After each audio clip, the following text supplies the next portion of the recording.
My name is Eliza Spencer Harker. I was born in October of 1814. I married George Mitten Spenier, 5 years my senior. We had two beautiful boys, George M. and William James. Just a few months after James was born, my husband passed away. My Smith family were converts to the gospel through the efforts of Joseph E. Taylor. My brother was the first to be baptized in 1847, then me and my mother in 1848, and finally my boys in 1849. Joseph Taylor would take my boys along to do the singing while he did the preaching in Lincolnshire. Mother, father, me, and my boys left Lincolnshire and arrived in the valley in 1851. We went straight to the home of my brother William, who had already settled on the east side of the Jordan River. Well, Joseph Harker, John and Samuel Benyon, and others had established homes on the west side of the Jordan River the previous year. The Smiths and the Harkers just lived 6 miles apart in Lincolnshire. We had many remembrances in common. That led to the marriage of Joseph Harker and me as his second wife in 1852. I went directly to his adobe dugout with a dirt floor and ceiling just about a quarter of a mile south of 4800 South. In 1853, at the Council of Brigham Young, we built a fort. That fort is right here where this cemetery is today. While there, my 3 daughters were born, Eliza Ann, Sarah Elizabeth, Ann Elizabeth. While here I was the teacher in a large adobe building at the center of the fort. 3 years later, my family and I moved back to the 4800 South to a 2-room adobe house. Just about 2 weeks after we left the fort, Joseph was called to serve a mission on the Muddy River, or the Salmon River in Idaho. Our family of 14 were left with very little breadstuff, about 100 pounds. The children had no shoes, they had very little clothing. The children worked so very hard to help dig for seagull lily roots that we could boil. Well, the crops failed on the Salmon River. Joseph came with very little for his family. It was then that my abilities and my teaching from my mother proved to be quite an advantage. I learned to dress and raise geese. I made fur collars and muffs. I sewed clothing and knitted stockings to sell. I even milked cows for President John Taylor, of which Sam Benyon was in charge of. I did this on a share basis for the butter. I delivered President Taylor's share to his families in Salt Lake, and I sold my share to other individuals in the city. Once again, I was called upon to support Joseph at a very challenging time. Brigham Young advised him to move the whole community because Johnston's army was fast approaching. We left on May 1 of 1858, only to return on July 6th of that same year.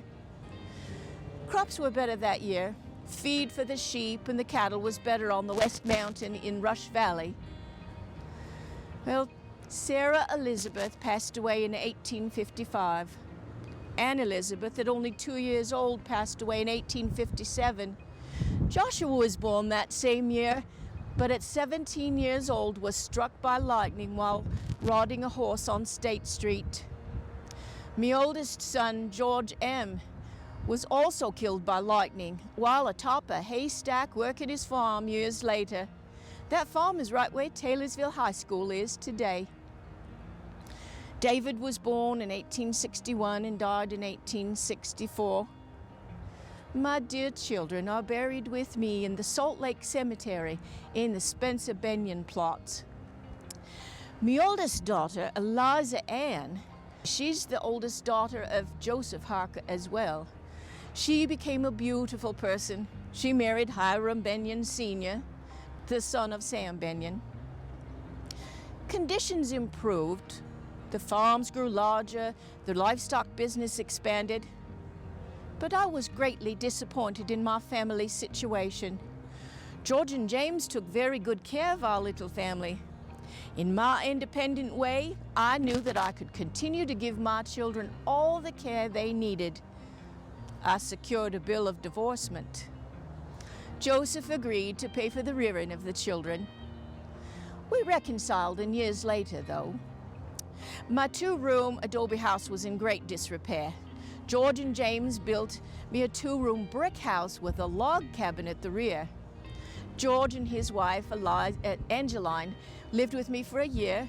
James married Rachel, and they lived with me for 8 years. James built a nice home in Benyon on Redwood Road, and I moved in with him and spent the remainder of my years until I passed away in 1895. I spent much of my time reading scriptures. I belonged to the women's organization in the community.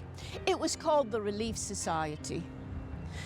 Nominations were made by local church leaders, but the women in the community voted for their president in those days.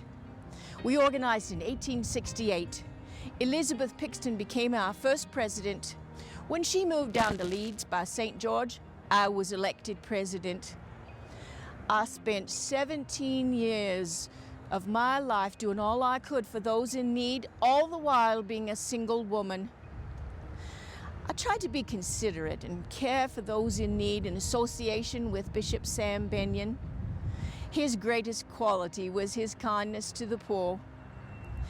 Well, we delivered babies, we spun wool, we made quilts, we made meals. I took a poor young woman into my home. We don't know which of us may be in want of a home someday, and if we relieve the wants of the needy while it is in our power to do so, our Heavenly Father will not withhold His blessings from us in our time of need. The last words I spoke to the ladies as president in 1891 were these: "We must show that we are up with the times. We should work for that end. It's a good time to make carpets. The teacher should make their visits to the neighbors. I know this to be the work of God.